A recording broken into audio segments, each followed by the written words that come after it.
What's up everyone, Monkey Demon 109, and this is Assassin's Creed Revelations Tip 2. So let's get started. Alright, so in this first tip, you can see my pursuer right above my head. He has a lock symbol above him, and the lock symbol is actually what I want to emphasize in this little tip.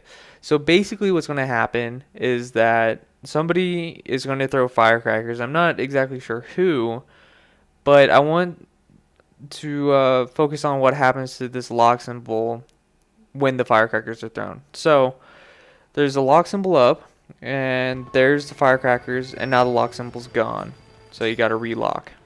Alright, so in the second scenario, we see the deacon kind of towards the right, and it's going to be a very quick movement once the video gets started. So basically, there's two things that I want to talk about for this scenario. One is the movement of an avatar, sorry. The movement and also kind of the direction that the avatars go in. So this is kind of sometimes it can get hard to tell. So when there are NPCs, which are non-player characters, when these move in groups, sometimes one NPC will try to run a little bit, like they'll do a little jogging motion in order to catch up with the other NPCs in their group.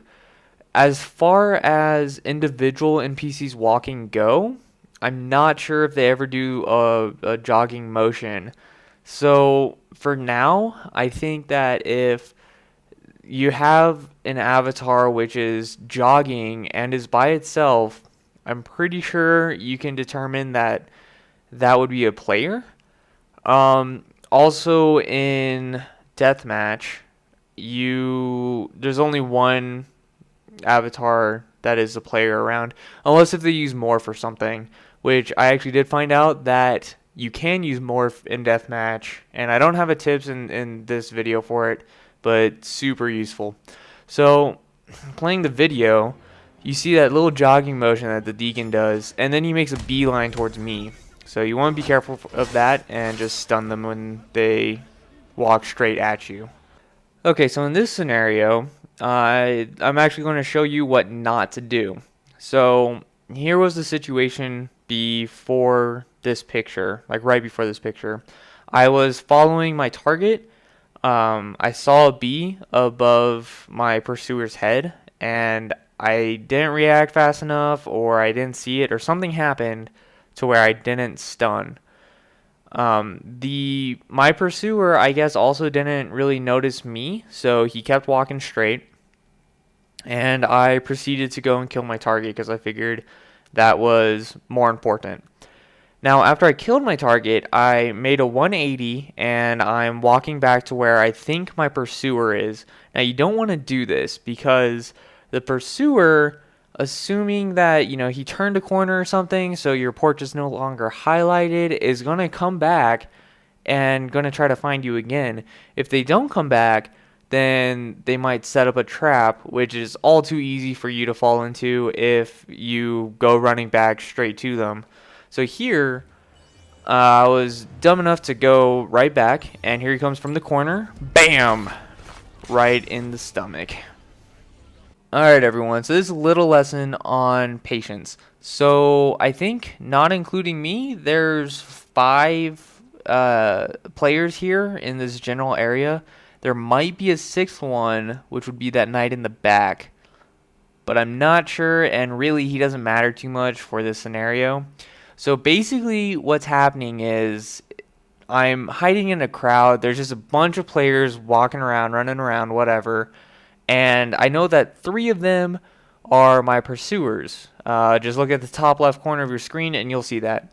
So I do realize I don't have blender or morph or something like that. But what being in a crowd does for me is it makes me not move around. I don't know if it's natural or not, but I would assume that people's eyes would go more towards movement than still. I don't know for a fact or not, so don't quote me, but that's what I would think. So if I'm standing still, you know, I can kind of wait to see what happens with everyone here. So as you can see, you know, there's some people running around, some people walking, whatever. And I lock onto the courtesan because she's moving my way. Right when she gets close enough, I stun. And then here, you know, I wasn't expecting Jester, so he got me. Alright guys, so this is another picture that I have to explain the scenario a little bit. So basically what happened was that I was sort of following this player that's on my right, just because I wasn't sure if he was a pursuer or not, and he just didn't see me or whatever. So I was going to try to stun him, and I found out that he's not a pursuer. So good news there. But I was behind this wall when I was walking. There's like a little alleyway in this part of the map. And what happened was that right when I came out of the wall, the portrait lit up for my target. So if you look in the top right hand corner, you'll see the portrait. You'll see, you know, what I mean by highlight. And so this is more of like where to look when a portrait gets highlighted. So in this section of the map, I know you can't see it, but you're going to have to trust me on this one. I came from behind me, somewhat obviously. And there's a wall on my right, and there's no passageway on the right. There is two different directions, I suppose, that somebody could come from behind me, either the stairs or around the wall on the platform, but it's less likely. So let me explain it this way. So what I want to do is that since I've come out of this wall and my left side is now exposed to a big chunk of the map, that's where I want to look first. So here we can see that I see the portrait and I look to the left and try to find my target. And there he is. So very important, look for the space, look for your target in the space that has just opened up for you. Another reason why you'd want to look to the left before you look to the right or something is because if the target did come from behind you, you can quickly scan the left and then scan behind you. So two little tidbits there, and let's move on. Alright, so in this scenario, I don't actually do anything, but I just want to show how good disguise is and how not to use it. So, as you can see, there are there's 4 vanguards, which are the ladies in green. At least I'm pretty sure that's what her name is. And I think there's 2 in the back, but I mean, honestly, that doesn't really matter. So there's 3 NPCs, again, non-player characters, and there's 1 avatar. And you can easily see which one the avatar is in this picture. Not only because I'm going to highlight them, but because they're in a full sprinting motion, at least a jogging motion. So basically, when you're in disguise, try to act like an NPC. Don't be running around, because NPCs don't run around all that much. I mean, only to catch up to their group. So here we go. This player is just running around, bumping into stuff. Complete disregard for other people's personal space. And I don't know what they're doing. And here they change back. Alright, here we go. Last little tip for this video. Now, my target is the courtesan. And as you can see, she's on the far right side of this picture.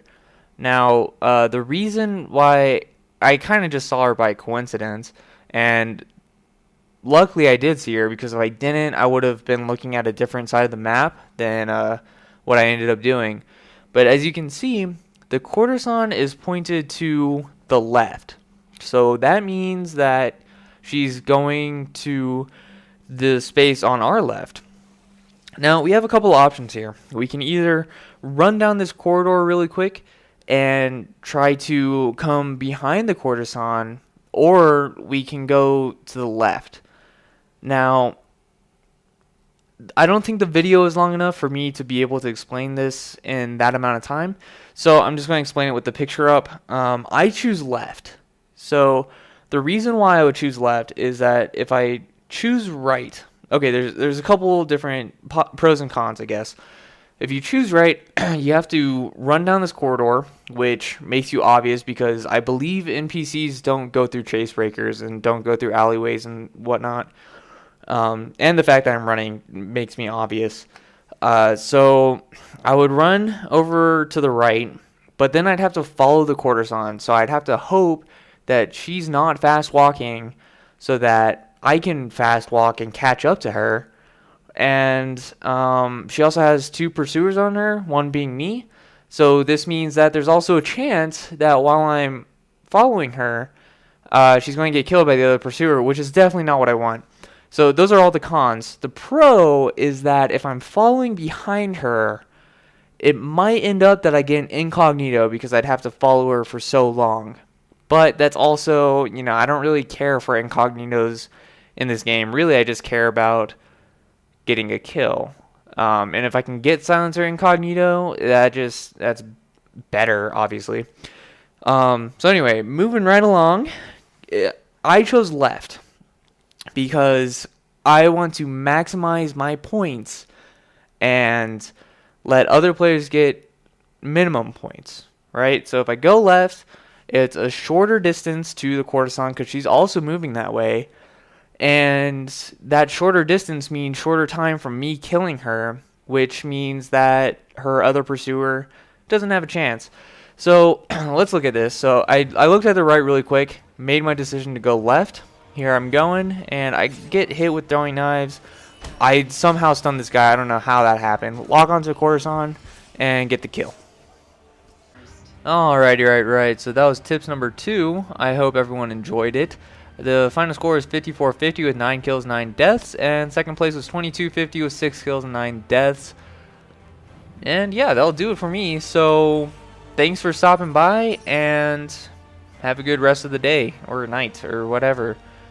And yeah, bye.